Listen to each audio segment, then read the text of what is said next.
Welcome back to Culture Central Sports. I'm your host, Isaiah Maldonado, joined by specialists Dylan Waite and Jaiden Hope. And today, we have a special NBA episode as we head into the playoffs. The play-in tournament game started on Tuesday, and there were definitely some surprises in there as the Hornets earned themselves a spot, and so did the Clippers, who started the season with a 6-21 record. Starting with Dylan, what led to teams that surpassed your expectations or maybe let you down this season? So I could go in a couple different directions. There were a lot of tanking teams this year with the upcoming 2026 draft, So I will say Pelicans, the Magic. But I want to go in a completely different direction for a team that surprised me, the Detroit Pistons. Okay. They lost 68 games just 2 seasons ago. They won 60 games just this season. It's the first time any team has ever in a 2-year stretch won 60 games after losing 60 games. So I'll say Detroit Pistons absolutely blew my expectations this year.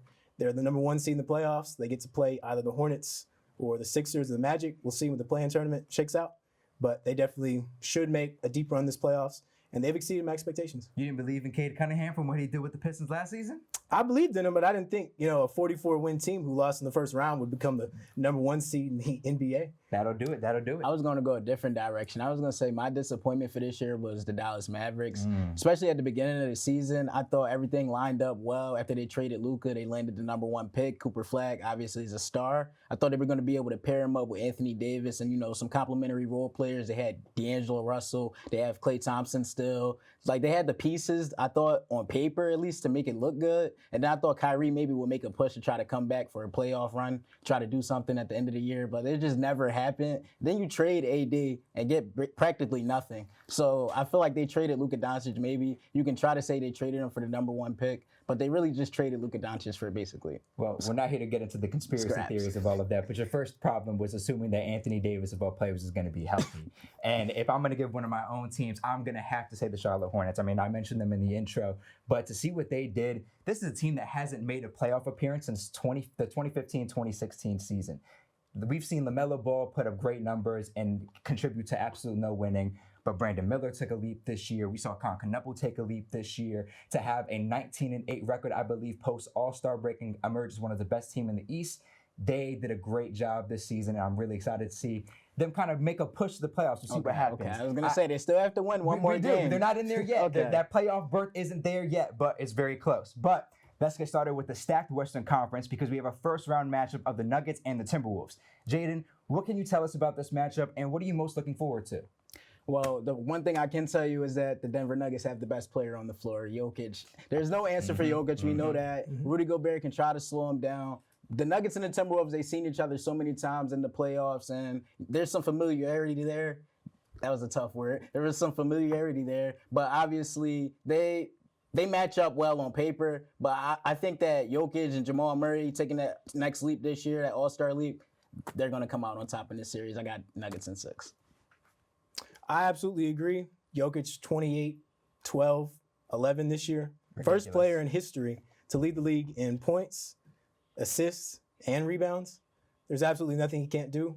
2-man game of Jokic and Murray, unguardable.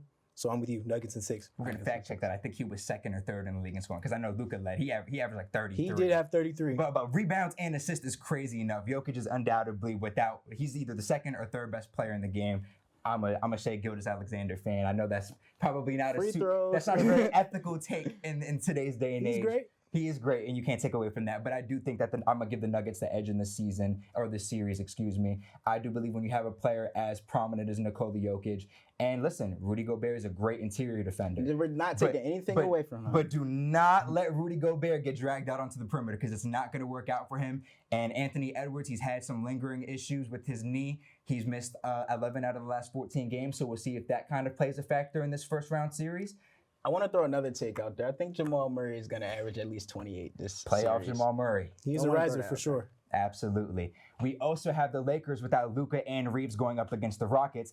Dylan, the Lakers are the 4 seed, but do you think LeBron has one more run left in him?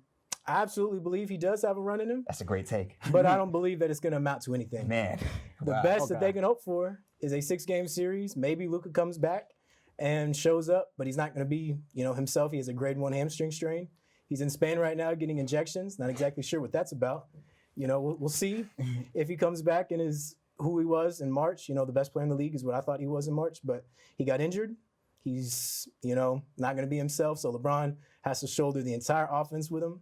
Luke Kennard, great offensive player. We'll see what he can do. Sharpshooter. But, there's no offense creation outside of those two players.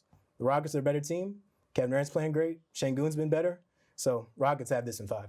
Jaiden? Well, I disagree. I think it pains me to say this, honestly, too. I think that the Lakers are going to go as far as DeAndre Ayton takes them. Wow. And he's not the second or even the third best player on the team. Arguably, maybe not even the fourth, but he's one of the most important players on the team. And they signed him this offseason thinking that, he was going to be their complimentary piece to Luka, maybe throw him some lobs, get some rebounds. Ayton just has been underwhelming this season, in my opinion. I thought at least he can get them maybe like 15 and 10 a game nightly, but he just hasn't been that guy for them. And I think that in order for the Lakers to go far, they're going to need a lot out of DeAndre Ayton, as well as the other guys on the perimeter like Rui and Luke Kennard, obviously. It'll be an exciting matchup for sure. I think the lack of shot creation that they lost with Austin Reeves and Luka Doncic is bound to hurt them. But I do still think that we've seen what LeBron James has done these past few games of the regular season as that number one option. There's no doubt he has it in them.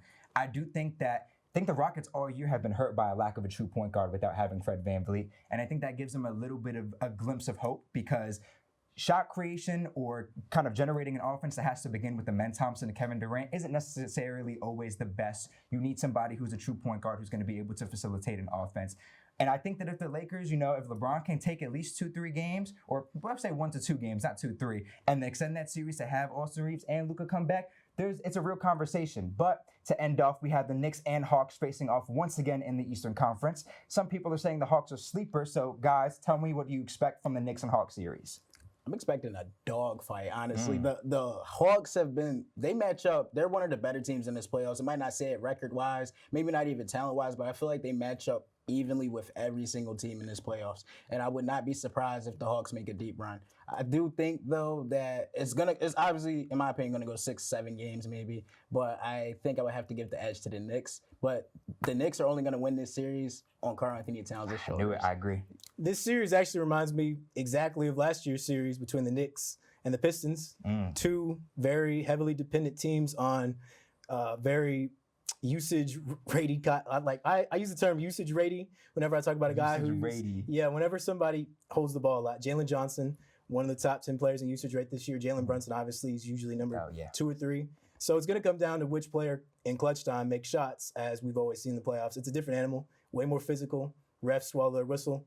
And just like last year, Cade Cunningham couldn't make, his big shots in the clutch time. Jalen Brunson obviously had his iconic game winner in Game 6 over Asar Thompson.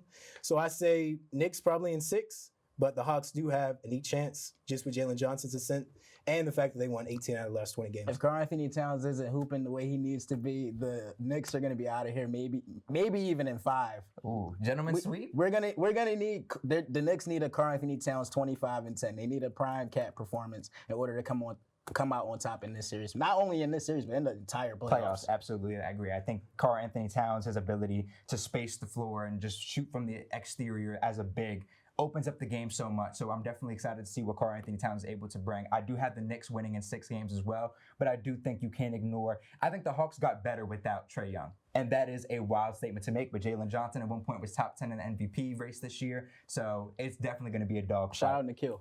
Addition by subtraction. Yep, shout out to Nikhil Alexander-Walker. Should be most improved player. But that's all for this edition of Culture Central Sports. The postseason has arrived, and I hope you are as excited as we are to watch some playoff basketball. Make sure to like and subscribe for more content like this.